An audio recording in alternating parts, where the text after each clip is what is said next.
Ibu yang terkasih di dalam Tuhan, bersama-sama sebelum kita masuk di dalam pembinaan iman, mari kita satu di dalam doa.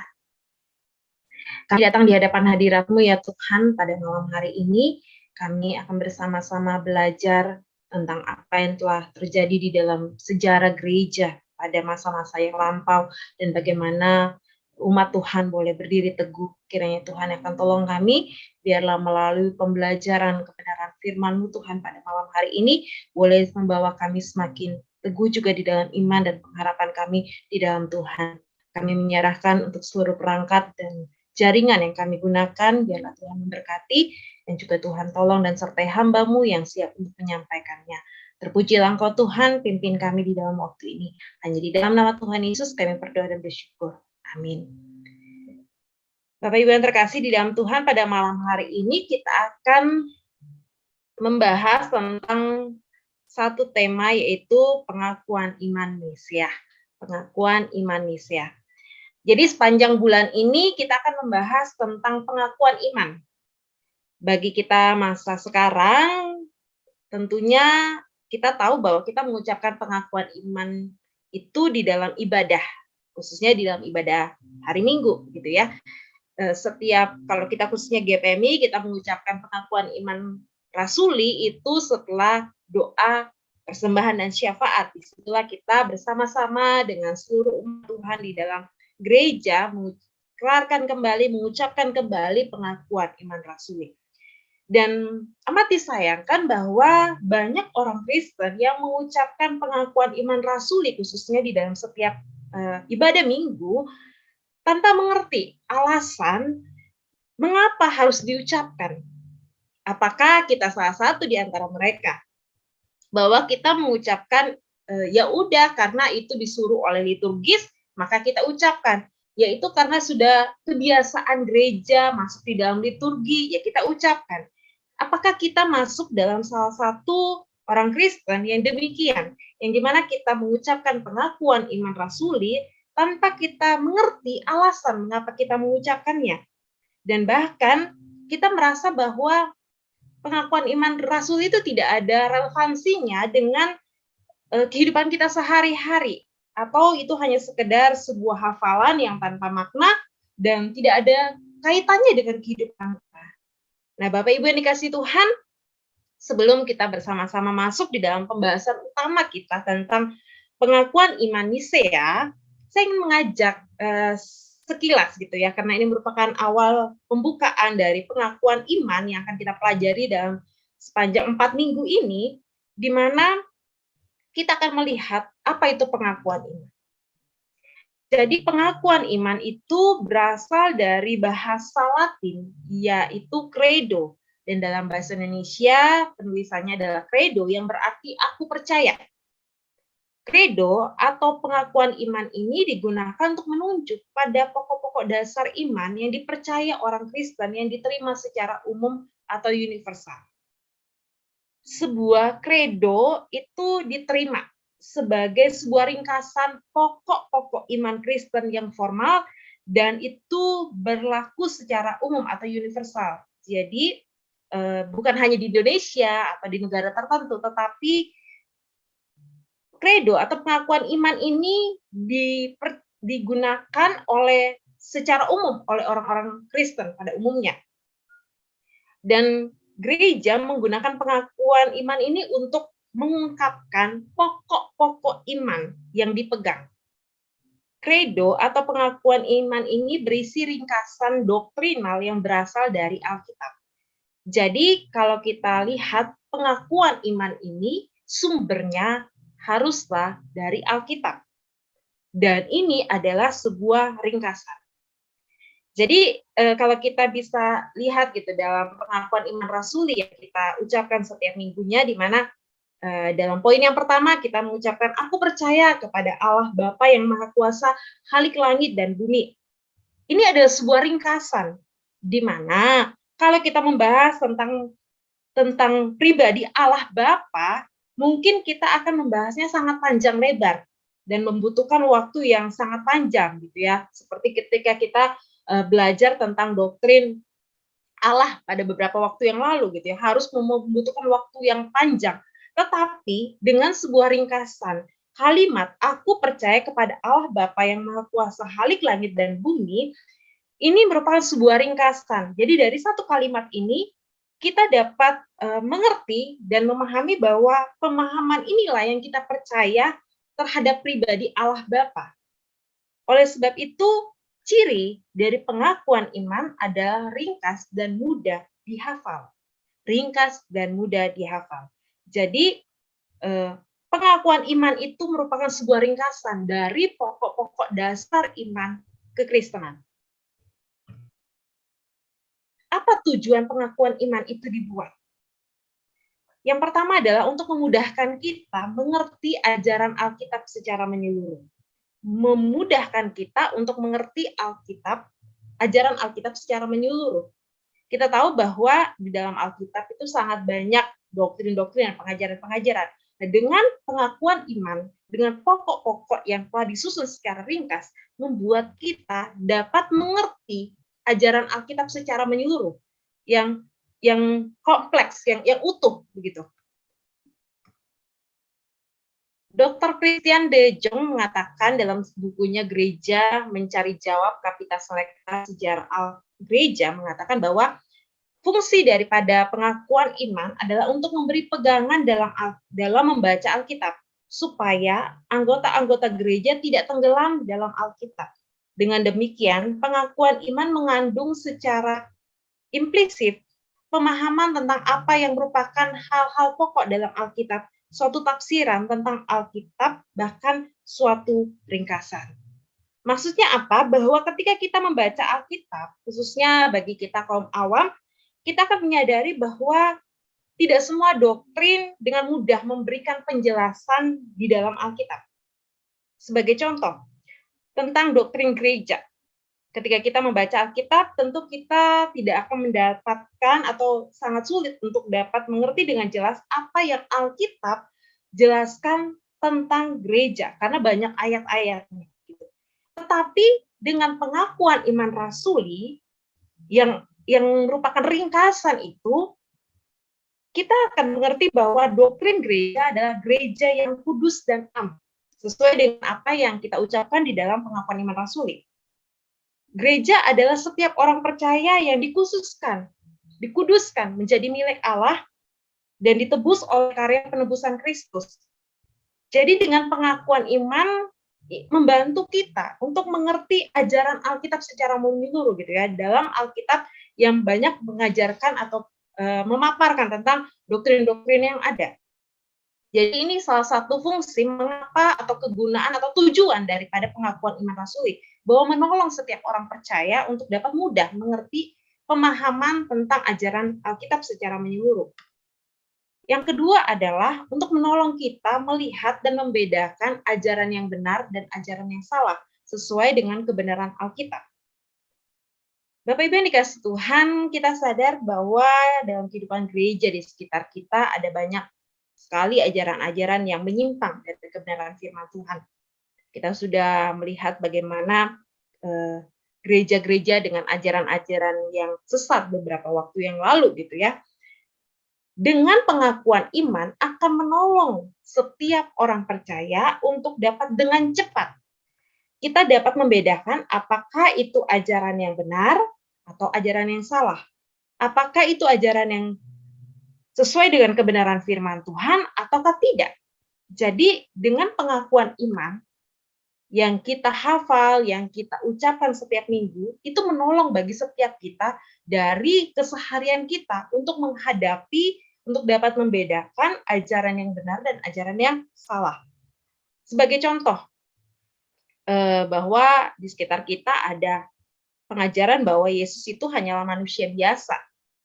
Tentu kita langsung mengingat bahwa di dalam pengakuan iman, dalam poin yang kedua, dikatakan bahwa aku percaya kepada Yesus Kristus, anak yang tunggal, Tuhan kita.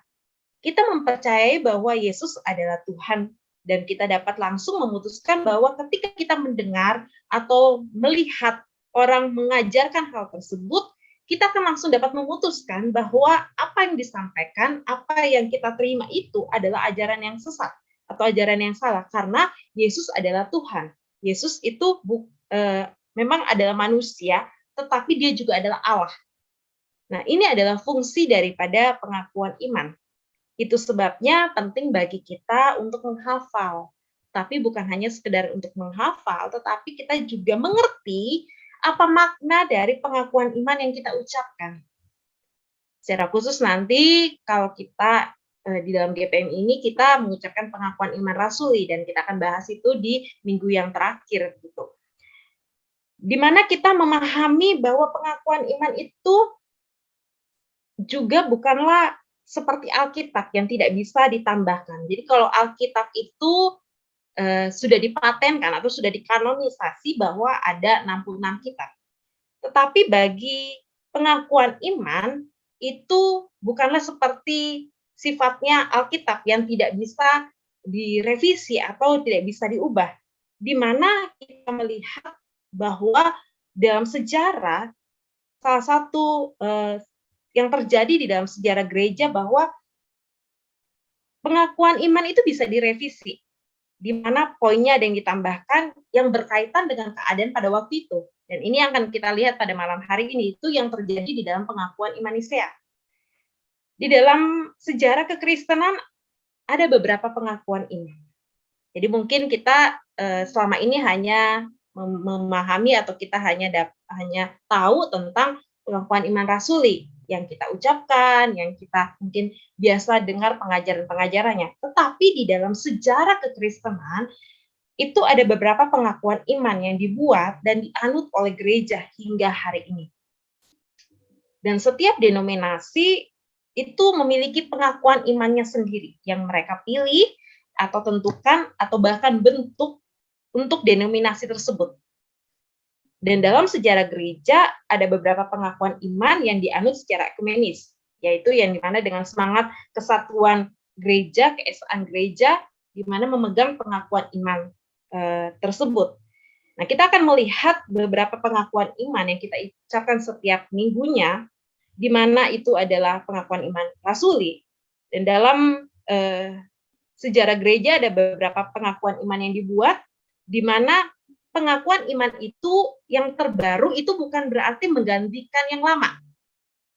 Jadi pengakuan iman yang terbaru, misalnya dalam sejarah, gitu ya, bukan berarti tahun yang baru itu menggantikan yang lama. Tidak, tetapi itu terjadi di mana denominasi atau terjadi sidang atau terjadi konsili tersebut itu mereka merembuk atau membentuk pengakuan iman itu sesuai dengan keadaan yang terjadi pada waktu itu. Dan kita akan melihat tentang pengakuan iman Nisea. Pengakuan iman Nisea. Bagaimana sejarah di dalam pengakuan iman Nisea?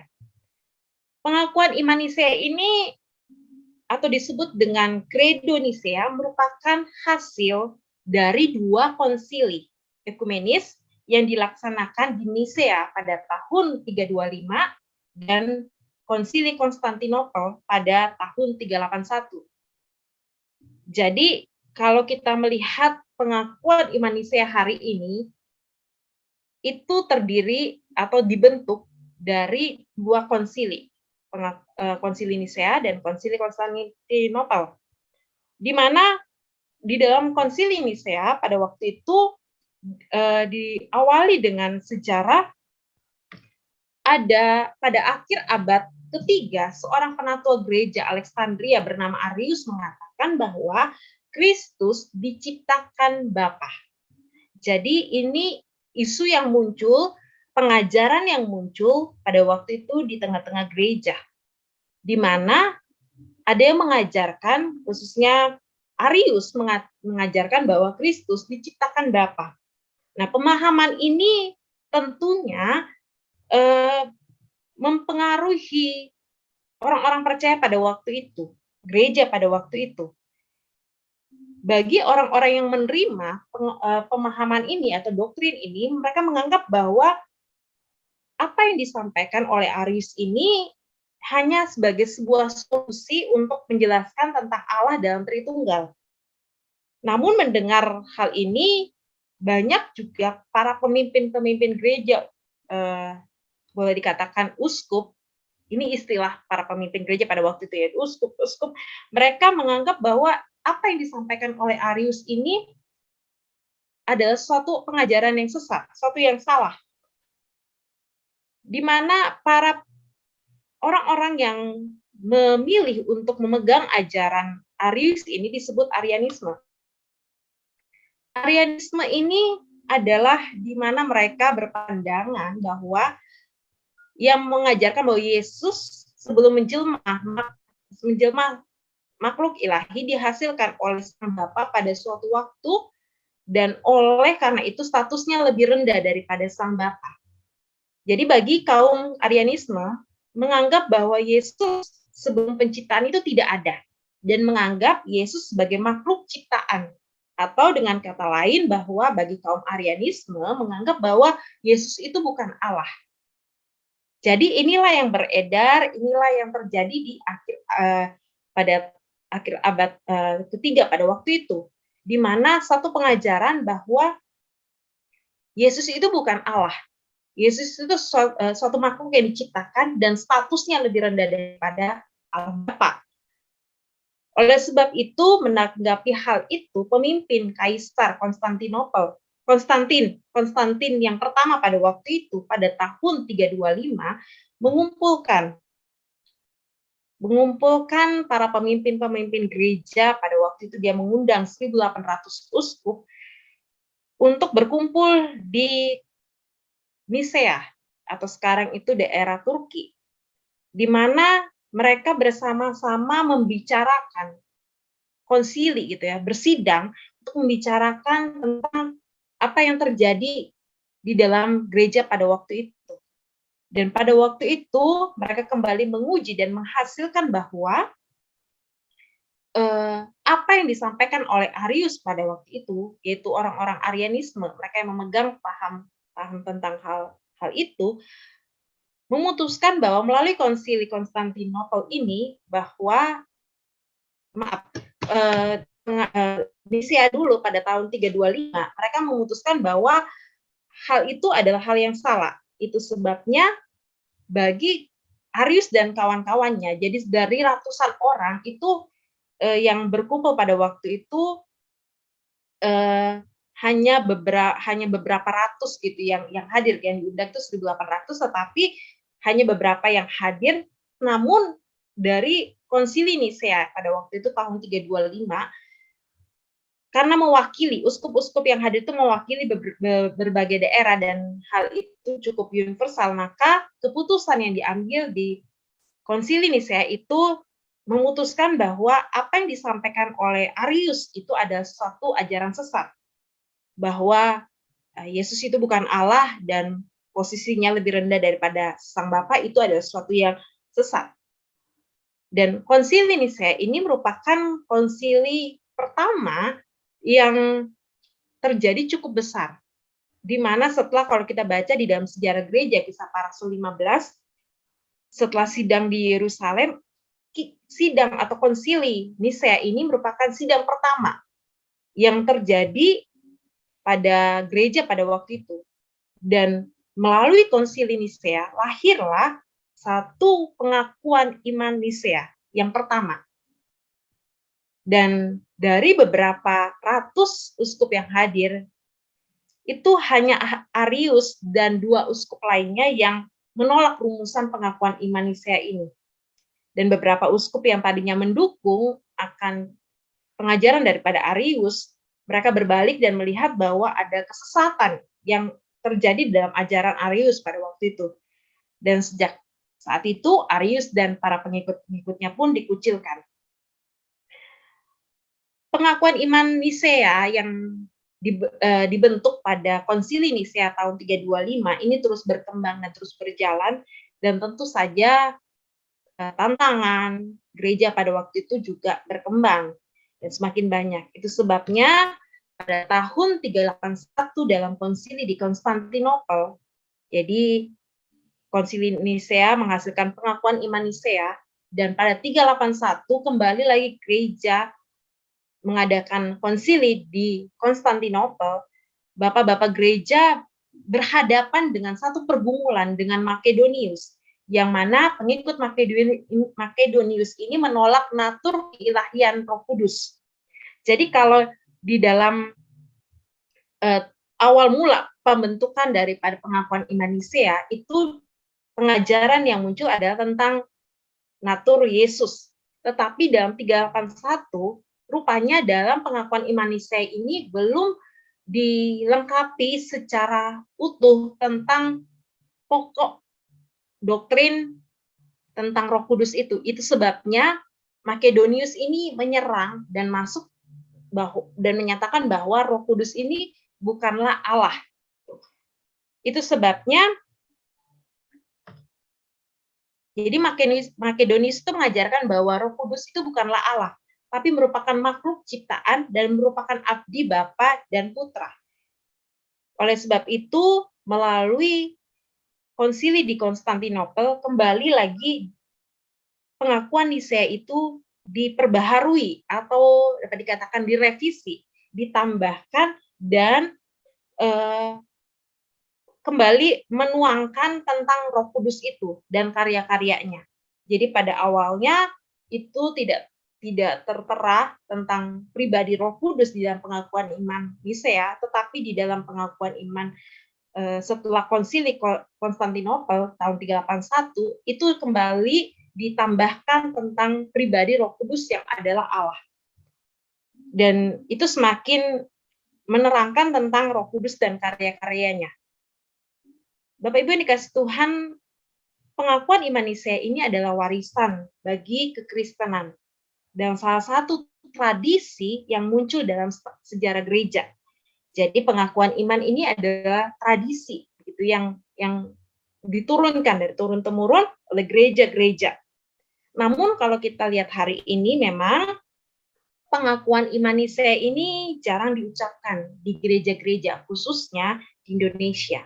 Apakah ada setahu saya gitu. Saya belum pernah hadir di gereja itu, tapi dalam ketika mempersiapkan bagian ini saya melihat ada beberapa pengakuan iman Nisea ini yang digunakan di beberapa gereja gitu. Itu sebabnya kalau kita lihat pengakuan iman Nisea ini sulit untuk mendapatkan standar terjemahan. Karena ini kan bukan bahasa yang diciptakan dalam bahasa Indonesia begitu ya. Sehingga ketika diterjemahkan dalam bahasa Indonesia, kita kalau memperbandingkan itu ada beberapa yang berbeda satu dengan yang lainnya. Nah, pada malam hari ini saya ingin mengambil patokan dari terjemahan Bapak Budi Asali gitu ya. Apa isi pengakuan iman Nisea? Yang pertama adalah aku percaya akan satu Allah, Bapa yang Maha Kuasa, pencipta langit dan bumi, dan segala sesuatu yang kelihatan dan tak kelihatan. Nah, kalau terjemahan yang lain itu ada yang menerjemahkan segala sesuatu yang nampak dan tak nampak, begitu ya. Jadi ini persoalan tentang penterjemahan aja ke dalam bahasa Indonesia, tapi memiliki makna yang sama, gitu ya. Saya akan membaca secara keseluruhan dulu, baru kita akan melihat poin per poin. Dan akan Tuhan Yesus Kristus, Putra Allah yang tunggal, ia lahir dari Bapa sebelum segala abad, Allah dari Allah, terang dari terang, Allah yang benar dari Allah yang benar, ya dilahirkan bukan dijadikan, sehakikat dengan Bapa dan segala sesuatu dijadikan olehnya. Ia turun dari sorga untuk kita manusia dan untuk keselamatan kita. Dan ia menjadi daging oleh Roh Kudus dan dari perawan Maria dan menjadi manusia. Ia pun disalibkan untuk kita waktu Pontius Pilatus. Ia wafat kesengsaraan dan dimakamkan. Pada hari ketiga ia bangkit menurut kitab suci. Ia naik ke sorga, duduk di sisi kanan Bapa. Ia akan kembali dengan mulia mengadili orang yang hidup dan yang mati. Kerajaannya takkan berakhir. Aku percaya akan Roh Kudus, Tuhan yang menghidupkan, yang berasal dari Bapa dan Putra, yang serta Bapa dan Putra disembah dan dimuliakan. Ia bersabda dengan perantaraan Nabi. Aku percaya akan gereja yang satu, kudus, universal, apostolik, dan apostolik. Aku mengakui satu baptisan akan penghapusan dosa. Aku menantikan kebangkitan orang mati dan kehidupan di dunia yang akan datang. Ya, jadi kalau kita lihat ini memang kalimatnya ada kalimat yang panjang, berbeda dengan pengakuan iman rasuli, begitu ya. Ada yang mungkin tetapi di dalam poin-poinnya sangat mirip dengan pengakuan iman rasuli dan bahkan boleh dikatakan sama dengan pengakuan iman rasuli. Kita akan lihat poin yang pertama. Aku percaya akan satu Allah, Bapa yang Maha Kuasa, Pencipta langit dan bumi, dan segala sesuatu yang kelihatan dan tak kelihatan. Suatu pengakuan, aku percaya. Jadi ketika orang percaya mengucapkan pengakuan imanusia ini, pribadinya bahwa aku percaya. Suatu pengakuan mempercayai bahwa hanya ada satu Allah, Allah yang Esa, dan hanya benar-benar dia adalah Allah. Dan tidak ada ilah atau Allah lain. Ini tentunya dengan pengakuan iman ini menolak akan ajaran bahwa banyak ilah atau banyak dewa-dewa gitu. Bapa, ada kata Bapa yang Maha Kuasa. Bapa ini didasarkan dari 1 Korintus pasal 8 ayat 6. Namun bagi kita hanya ada satu Allah saja, yaitu Bapa yang daripadanya lah berasal segala sesuatu dan yang untuk Dia kita tetap hidup, dan satu Tuhan saja, yaitu Yesus Kristus, yang olehnya segala sesuatu telah dijadikan dan yang karena Dia kita hidup. Jadi ini berdasarkan dari ayat 1 Korintus 8 ayat 6, di mana Sang Bapa ini adalah sumber segala sesuatu dan adalah dan ada segala sesuatu yang kekal berada dalam diri Bapa. Dan dikatakan bahwa dan ada segala sesuatu yang sejak kekal berada di dalam diri Allah yang disebut Bapa dan Anak dan Putra. Di dalam Kitab Ibrani pasal 1 ayat 2, maka pada zaman akhir ini ia telah berbicara kepada kita dengan perantaraan anaknya yang telah ditetapkan sebagai yang berhak menerima segala yang ada. Oleh Dia, Allah telah menjadikan alam semesta. Sehingga benar bahwa dikatakan bahwa Allah itu adalah Bapa yang kekal, yang pencipta segala sesuatu. Dia adalah pribadi yang maha kuasa. Maha kuasa itu artinya atribut yang ada di dalam pribadi Allah Bapa itu, bahwa Dia adalah Allah yang maha segalanya gitu ya, maha adil, maha hadir, maha kuasa, maha bijaksana. Maha kuasa di mana Allah menyatakan kekuasaannya dengan menciptakan langit dan bumi dan segala sesuatu yang kelihatan dan tak kelihatan. Mazmur 33 ayat 6, oleh firman Tuhan langit telah dijadikan oleh nafas dari mulutnya, segala tentaranya. Yang Allah Bapa menciptakan langit dan bumi dan segala sesuatu yang kelihatan dan tak kelihatan. Nah, kelihatan dan tak kelihatan ini apa maksudnya? Bahwa kalau kita lihat di sini, kelihatan adalah kelihatan yang secara kasat mata. Seperti ketika kita melihat Tuhan menciptakan laut, gunung, segala tumbuhan, hewan, dan sebagainya. Nah, itu adalah yang diciptakan yang kelihatan. Dan apa yang tidak kelihatan? Kelihatan adalah sesuatu yang tidak terlihat oleh mata jasmani kita. Yaitu dalam hal ini adalah dimaksud adalah malaikat. Di mana malaikat yang tidak dapat kita lihat secara kasat mata kita, dia tidak bertubuh secara jasmani, namun hanya roh saja, dia tidak dapat mati seperti kita manusia, dan dia tidak berjenis kelamin dan tidak kawin dan mengawinkan. Nah, ini yang dimaksud dengan bahwa yang menciptakan malaikat pun adalah Allah Bapa yang Maha Kuasa itu yang dipercayai.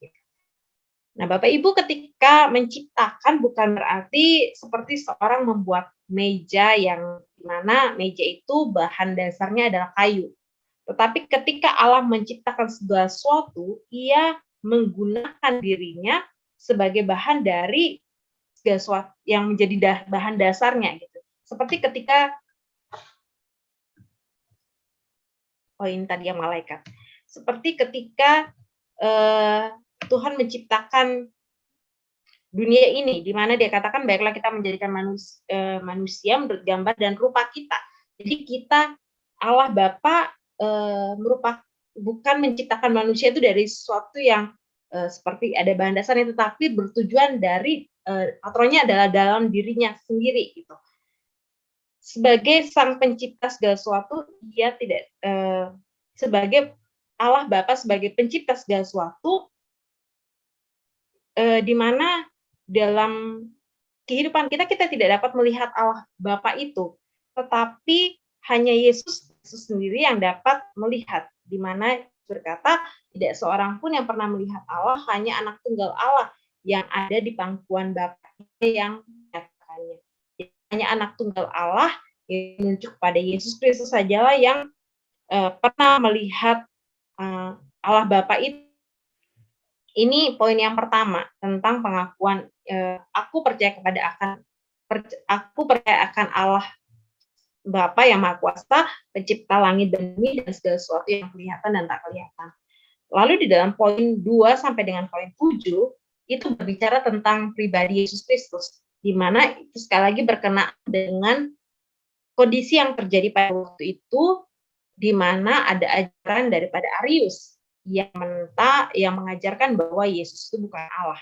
Itu sebabnya di dalam penjelasan tentang Yesus Kristus ini sangat detail dan untuk menjawab pengajaran yang sesat itu dalam memaparkan tentang Yesus Kristus dalam ayat atau poin kedua sampai dengan poin ke-7 akan Tuhan Yesus Kristus putra Allah yang tunggal yang lahir dari Bapa segala abad, Allah dari Allah, terang dari terang, Allah yang benar dari Allah yang benar.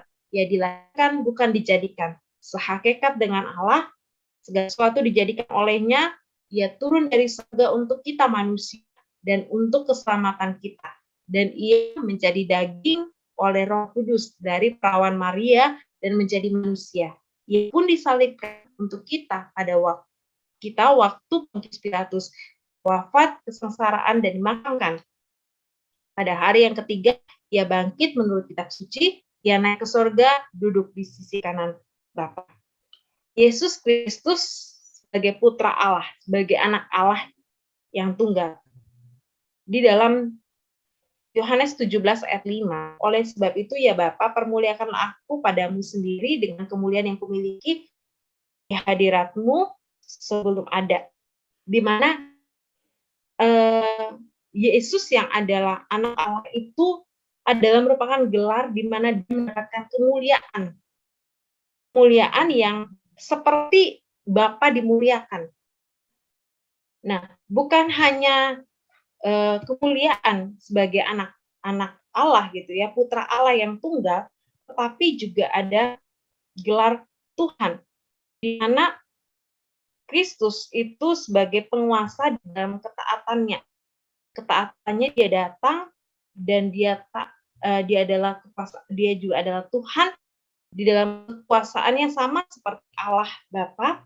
Dia adalah menciptakan sesuatu yang ada di sorga dan yang ada di bumi, yang kelihatan dan yang tidak kelihatan, baik singgasana maupun kerajaan, baik pemerintah maupun penguasa, sesuatu diciptakan oleh dia dan untuk dia. Yesus Kristus adalah anak Allah yang dipermuliakan dan memiliki kemuliaan yang sama dengan Allah, dan dia memiliki kuasa yang sama dengan Allah. Dan kalau kita lihat di dalam pengakuan iman poin yang kedua sampai dengan poin yang ke-7 ini, bahwa dia diutus menjadi dalam wujud manusia yang lahir dari perawan Maria. Tentunya ini adalah karya Roh Kudus yang memberikan kehidupan. Kita lihat ya, Allah yang benar ini.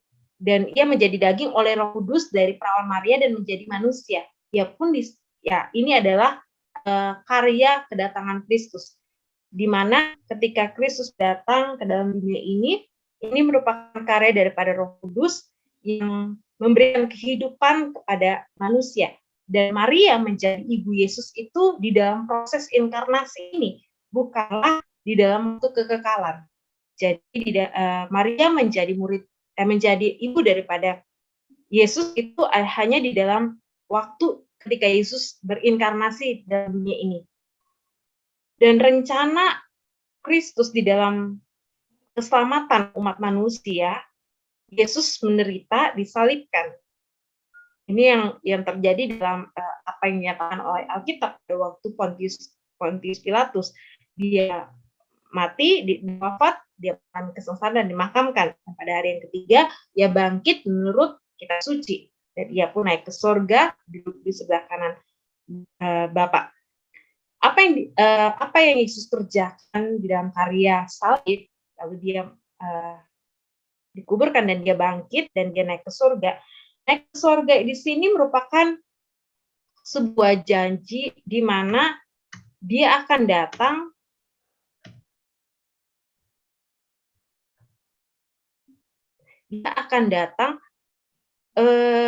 sebagai raja bagi segala bangsa. Dia akan menjadi hakim yang akan datang menghakimi semua manusia yang ada, dan dia akan menjadi raja di atas segala raja, itu sesuai dengan apa yang dikatakan di dalam Wahyu 11 ayat 15.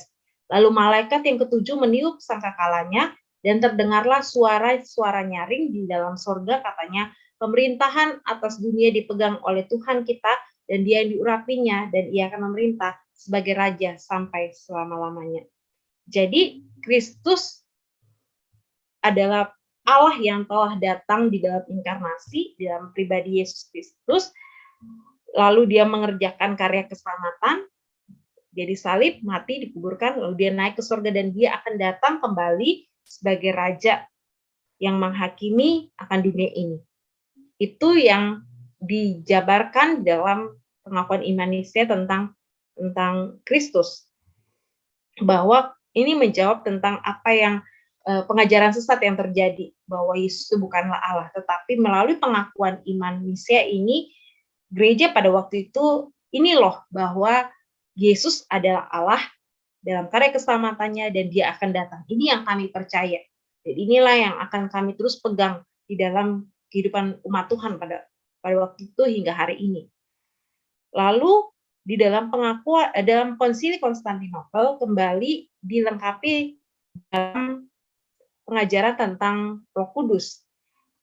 Dikatakan bahwa aku percaya akan Roh Kudus, Tuhan yang menghidupkan, yang berasal dari Bapa dan Putra, yang serta Bapa dan Putra disembah dan dimuliakan, ia bersabda dengan perantaraan nabi.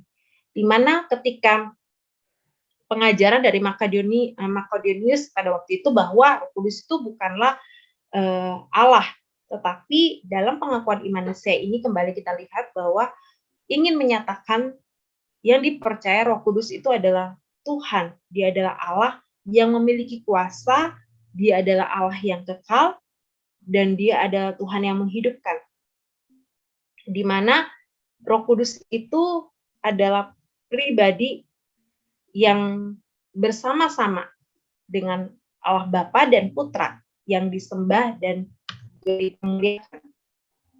Di dalam Ibrani 9 ayat 14, betapa lebihnya darah Kristus yang oleh Roh yang kekal menuju kepada Roh Allah yang telah mempersembahkan dirinya sendiri kepada Allah sebagai persembahan yang tak bercacat, akan menyucikan hati nurani kita dari perbuatan-perbuatan yang sia-sia, supaya kita dapat beribadah kepada Allah yang hidup.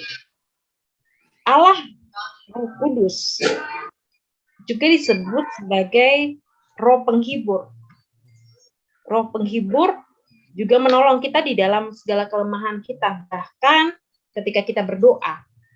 Dalam Roma 8 ayat 26 dikatakan, demikianlah juga Roh membantu kita dalam kelemahan kita, sebab kita tidak tahu bagaimana seharusnya kita berdoa. Tetapi Roh sendiri berdoa untuk kita kepada Allah dengan keluhan-keluhan yang tidak terucapkan. Roh Kudus menolong kita. Roh Allah itu ada di dalam diri kita menjadi sang juru syafaat untuk kita, memampukan kita untuk dapat menyatakan doa kita, segala keluhan-keluhan kita yang tidak terucapkan kepada Allah Bapa. Jadi sang juru syafaat bagi kita. Dikatakan bahwa Roh Kudus Tuhan yang menghidupkan di dalam pengakuan iman poin yang ke-8 ini. Sebagai Roh Tuhan yang menghidupkan ini maksudnya apa? Bahwa Roh Kudus ini membawa setiap orang percaya, karena hanya Roh Kudus sajalah yang dapat membuka hati atau dia ketika Roh Kudus itu berkarya di dalam kehidupan manusia yang berdosa itu, maka manusia itu akan memperoleh kehidupan.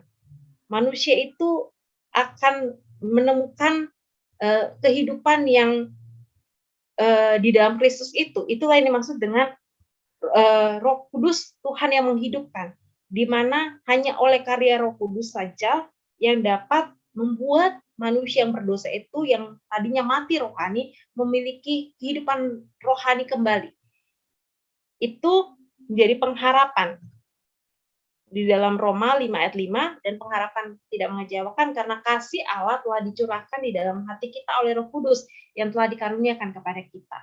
Jadi bagi kita orang berdosa, ketika karya Roh Kudus itu memberikan kehidupan di dalam rohani kita, maka kita akan mengalami kasih Tuhan, dan Roh Kudus itu adalah kasih karunia yang dikaruniakan, yang diberikan bagi kita.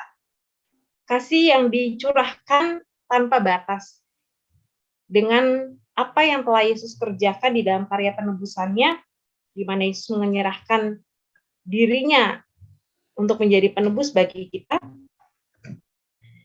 dan melalui Roh Kudus kita diberikan hidup, dan hidup itu berasal dari karya penebusan Kristus itu sendiri, yang dimana dalam pekerjaan Roh Kudus di dalam hati kita yang membuat kita mengerti untuk dapat, dan kita membuat kita dapat membuka hati kita menerima Dia sebagai Tuhan dan Juru Selamat.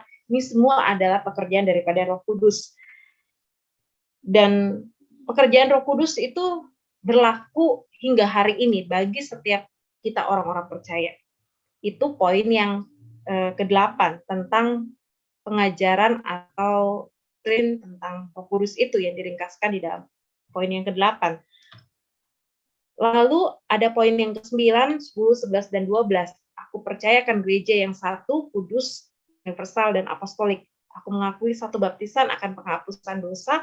Aku menantikan kebangkitan orang mati dan kehidupan dunia yang akan datang. Nah, Bapak Ibu, kalau dari poin 9 sampai poin yang ke-12 ini memang tidak banyak sumber yang membahas. Memang di dalam pengakuan iman Nisea ini lebih banyak menekankan tentang ketritunggalan Allah yang dibahas di dalam poin pertama sampai dengan poin yang ke-8. Ingin menjelaskan atau menjawab tentang ketritunggalan Allah dan menjawab tentang pengajaran sesat yang terjadi atau beredar di dalam gereja pada waktu itu atau dalam kehidupan orang-orang percaya.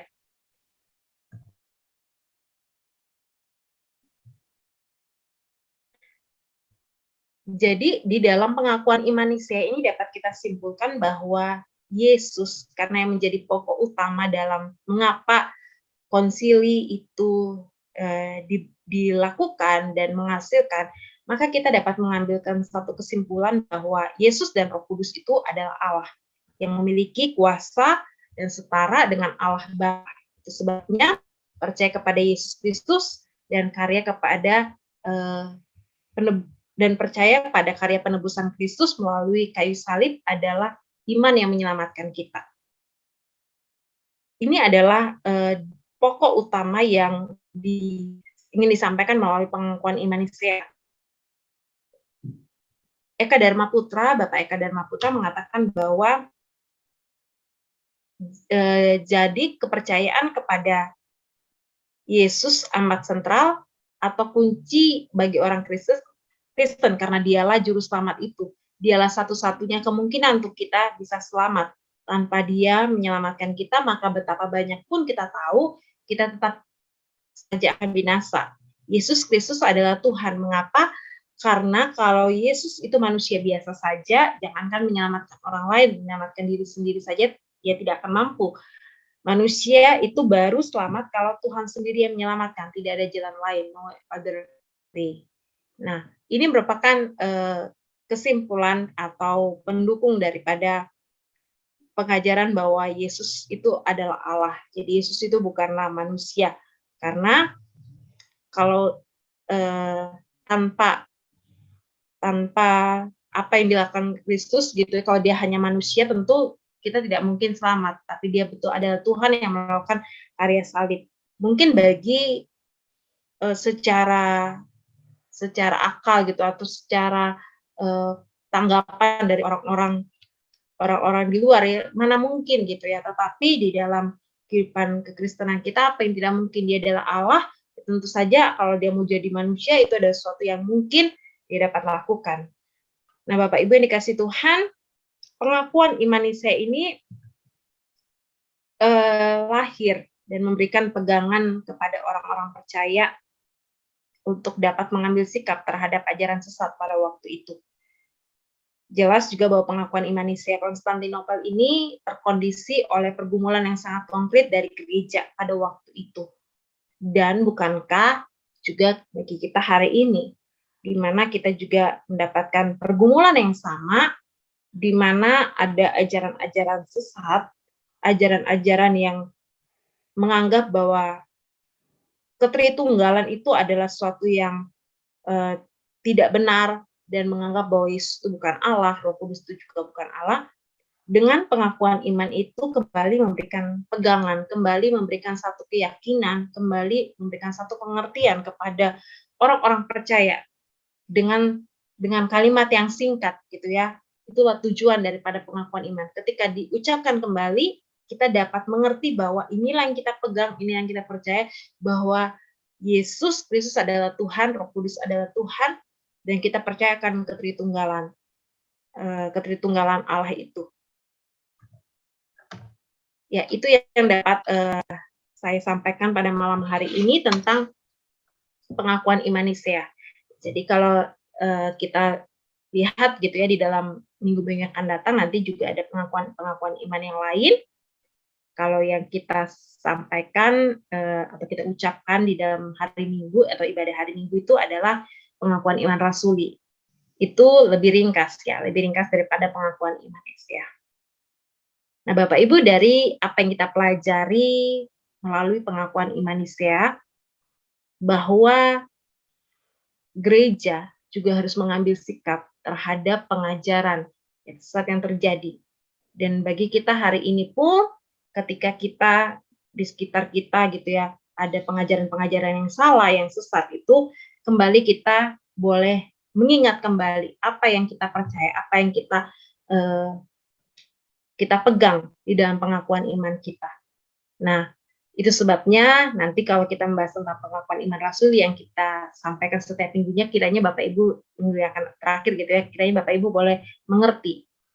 Nah, pada mengawali ini adalah pengakuan iman Nisea. Oke, ini yang dapat saya sampaikan tentang pengakuan iman Nisea. Mungkin ada tanggapan atau hal-hal yang kita diskusikan, silakan. Malam, Gantau. Oke, malam kok. Iya, ini yang slide terakhir itu kesimpulan.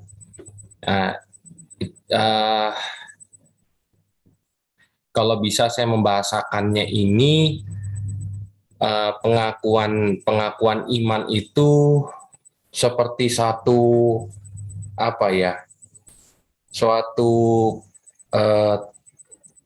kayak apa itu ya, kayak tanda atau isyarat ya bahwa kita itu satu golongan, ya kan? Tadi kan di situ ditulis memberikan pegangan kepada orang-orang percaya untuk mengambil sikap terhadap ajaran sesat waktu itu. Berarti kan ini suatu ya seperti tadi pegangan itu ya. Kalau umpamanya ada mereka ini kan terpisah kan, tersebar di seluruh berbagai negara, berbagai kota. Tentunya mereka mau tahu ajaran ini sesat atau enggak kan, berarti pengakuan iman. Contohnya kita ambil yang Nisea tadi nih ya. Berarti dari pengakuan iman Nisea ini menjadi satu kode mereka. Ya kan? Mereka ini mau tahu nih, kita ini golongan sama enggak? Pemikiran kita ini sama enggak gitu. Berarti dia bisa mengatakan bahwa kamu mengakui pengakuan iman yang mana? Begitu. Umpamanya gini ya, contoh kita ketemu dengan orang lain gitu ya. Kita tahu dia sama-sama Kristen, umpamanya dia abad itu kan. Ini kan abad 4 ini. Nah, jadi dia datang nih, ngomong-ngomong, wah ini kamu sama-sama Kristen, tapi saya enggak tahu kamu nih aliranmu yang mana, karena kan sudah tersebar kemana-mana. Ini kan konsili kan, pertemuan seluruh hamba-hamba Tuhan lah menggodok ini gitu kan. Nah, mereka menceritakan bahwa sudah diakui bahwa kita mengakui pengakuan iman Nisea karena sudah tersebar nih, ada satu aliran sesat itu namanya Arianus gitu kan. Nah, sehingga wah, kita mau tahu dia dari mana gitu kan. Nah, sehingga uh, ditanya lah umpamanya ketemu, wah ini sudah ngomong-ngomong ternyata dia Kristen. Nah, kita pakai, kamu mengakui pengakuan iman yang mana? Begitu. Karena kan si Arianus tentu ada pengakuan iman dia juga. Iya kan? Arianus kan gereja juga kan, dia punya aliran sendiri dan dia tidak percaya dengan pengakuan iman Nisea. Sehingga waktu ditanya, oh saya percaya pengakuan iman Nisea, oh kita sudah satu golongan berarti. Begitu. Kalau dia bilang, oh saya percaya pengakuan iman Arianus, oh berarti kita lain. Begitu. Jadi saya melihat pengakuan iman itu penting begitu, ya kan, menjadi suatu tanda bahwa kita ini satu paham lah, seasas. Kalau kita sekarang kan gereja, asas kita apa nih? Kita asas reform, begitu kan? Karena di zaman ini juga banyak gereja-gereja yang tidak mengakui dan tidak memasukkan pengakuan iman rasuli ya di dalam ibadah mereka, karena mereka menganggap bahwa itu cuma hafalan doang, itu nggak ada makna apa-apa. Padahal kalau kita lihat kesimpulannya ini, di zaman itu sesuatu yang sangat genting sekali. Sehingga jemaat mau tahu itu sesatnya itu dari mana? Ya tentunya dari pengakuan iman itu. Nah, saya melihat bagaimana gereja-gereja sekarang ini ya, segitu gampangnya dia membuang pengakuan iman itu. Kita seperti pengakuan iman Nisea, dibuat di abad berapa itu? Abad 3, abad 4 ya contoh ya. Abad 4. Iya, tahun 325. Abad 4. Kemudian tadi Konstantinopel 3821. 381, abad 4 juga kan. Nah, pengakuan iman rasuli abad 7. Abad 7 muslim itu baru muncul itu. Nah, kita zaman sekarang banyak gereja yang kini membuang itu, dan saya melihat ya itu menjadi bahaya sebenarnya, ya kan. Nah, lalu pengakuan iman itu sendiri setiap minggu kita ulangin, karena saya pikir kita ini manusia gampang lupa. Begitu. Makanya tiap minggu kita mengulang-ulang terus pengakuan itu untuk mengingatkan bahwa kita ini gereja yang satu dan yang itu kan termasuk Nisea itu. Nah, ini jadi saya melihat pengakuan iman itu penting sekali, contoh, karena lihat dari kesimpulan itu di zaman itu sangat sangat sesuatu yang genting sekali dan penting sekali. Jadi muncullah pengakuan iman itu. Itu sih contoh. Ya, saya setuju dengan apa yang disampaikan oleh Kohen gitu ya. Itu memang suatu hal yang penting. Itu sebabnya Kaisar pada waktu mengumpulkan dan merumuskan hal itu. Dan memang kalau kita lihat perkembangannya, nanti ada pengakuan iman yang lain. Sebenarnya itu bukan menggantikan pengakuan iman yang telah dibuat, tetapi melalui itu bisa dapat dikatakan melengkapi, dan semakin direvisi itu semakin diperbarui, semakin kompleks. Tetapi memang kalau kita lihat pengakuan iman Nisea ini hampir sama dengan pengakuan iman rasuli, tapi pengakuan iman rasuli itu lebih padat, lebih kata-katanya ringkas gitu ya kalau kita bandingkan. Dan mungkin itu yang menjadi alasan mengapa penggunaannya hari ini banyak digunakan oleh gereja-gereja di zaman ini. Itu dibandingkan dengan pengakuan iman Nisea, apalagi kalau kita tentang Yesus Kristus tadi begitu panjang gitu ya, tetapi sama artinya atau maknanya dengan pengakuan iman rasuli. Itu yang dapat saya tambahkan. Apakah ada lagi?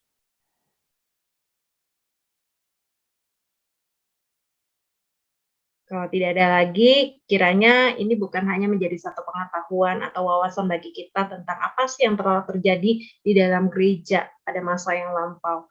Ternyata kesesatan itu memang sudah terjadi dari awal gereja gitu hingga hari ini. Sebabnya kita yang ada di zaman ini terus harus berhati-hati, terus boleh peka, boleh dengan hikmat Tuhan dapat memilih gitu, dapat memilih pengajaran yang benar. Dengan pengakuan iman itu dapat menolong kita untuk dapat menentukan apakah itu pengajaran yang benar atau pengajaran yang salah itu atau sesat gitu. Kiranya dengan belajar tentang pengakuan iman Nisea, kita belajar juga mengucap syukur bagaimana Tuhan yang tetap berdaulat atas kehidupan gereja. Tuhan memakai di tengah situasi yang tidak banyak pengajaran sesat begitu ya, tapi Tuhan tetap memakai anak-anak Tuhan, para pemimpin-pemimpin gereja untuk dapat memikirkan bagaimana supaya umat Tuhan itu boleh tetap memiliki satu keteguhan iman gitu, dengan merumuskan pengakuan iman Nisea. Kiranya ini membuat kita boleh terus mengucap syukur gitu akan karya Tuhan, Tuhan yang telah berkarya di dalam zaman itu di awal abad keempat hingga hari ini. Tuhan terus akan berkarya dan menopang umat-umat Tuhan.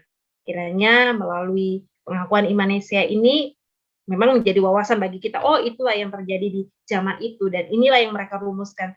Tapi jangan biarkan kita hanya sampai di situ, tapi kita juga mengucap syukur bagaimana Tuhan telah berkarya di tengah-tengah kehidupan umat Tuhan, gereja Tuhan pada zaman itu.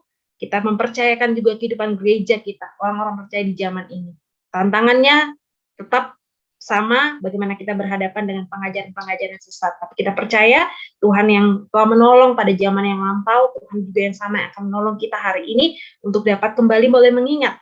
Dan biarlah melalui pengakuan iman, khususnya pengakuan iman rasul yang akan kita pelajari dan kita ucapkan setiap minggu, kita semakin boleh mengerti dan membawa kita untuk boleh memiliki keteguhan melalui ringkasan. Karena dasarnya sekali lagi pengakuan iman ini, setiap pengakuan iman itu dasarnya adalah kebenaran firman Tuhan. Kalau tidak ada, mari kita satu di dalam doa. Ya Tuhan, melalui pembelajaran pada malam hari ini kami boleh bersyukur, boleh melihat karya Tuhan di dalam sejarah gereja, di mana pada awal abad keempat itu telah terjadi pengajaran-pengajaran yang sesat di tengah-tengah kehidupan gereja. Tetapi Engkau tidak membiarkan, Engkau memakai Kaisar Konstantinopel untuk dapat mengumpulkan setiap pemimpin-pemimpin gereja dan merumuskan pengakuan iman Nisea. Pada waktu itu, kami bersyukur bahwa melalui pengakuan iman Nisea, bahkan yang diperbarui dalam pengakuan iman Konstantinopel, pada waktu itu boleh menjawab tantangan akan pengajaran-pengajaran yang sesat yang terjadi di dalam gereja pada waktu itu. Dan biarlah Tuhan yang telah berkarya, kami mempercayakan Engkau Tuhan yang akan terus menolong gerejamu hari-hari ini. Di tengah-tengah segala tantangan, di tengah-tengah segala pergumulan, pengajaran yang sesat yang terjadi. Biarlah setiap kami orang-orang percaya juga boleh tetap memegang teguh mengingat akan apa yang kami percaya, apa yang kami pegang, apa yang kami imani, dan apa yang kami ucapkan di dalam pengakuan iman. Jangan biarkan Tuhan ketika kami mengucapkan pengakuan iman ini menjadi sebuah hafalan di dalam mulut kami yang tanpa kami memaknainya. Tapi biarlah ketika kami mengucapkan pengakuan iman, khususnya di dalam ibadah hari Minggu, kembali mengingatkan kami apa yang kami percaya. Engkau adalah pribadi Tuhan Allah kami. Kami memiliki Allah Yesus Kristus yang berkarya di dalam sejarah, dan Engkau juga di dalam Allah pribadi Tritunggal itu juga boleh tetap memimpin gereja dan umat percaya pada masa ini. Terima kasih Tuhan untuk pembelajaran kami pada malam hari ini. Biarlah setiap kami bukan hanya memenuhi dan memuaskan wawasan kami, tapi boleh kembali melihat dan mengucap syukur akan karya Tuhan bagi gereja. Hanya di dalam nama Tuhan Yesus, kami juga berdoa menyerahkan untuk istirahat kami pada malam hari ini. Biarlah Tuhan akan memimpin dan menyerahkan semuanya ke dalam tangan kuasa-Mu Tuhan. Biarlah kami boleh beristirahat dengan baik dan kami boleh bangun besok pagi dengan tubuh yang segar, boleh melanjutkan kehidupan yang Tuhan percayakan. Kami mengakhiri persekutuan doa malam dan pembinaan iman pada malam hari ini hanya ke dalam tangan kuasa-Mu, hanya di dalam nama Tuhan Yesus kami berdoa dan bersyukur. Amin.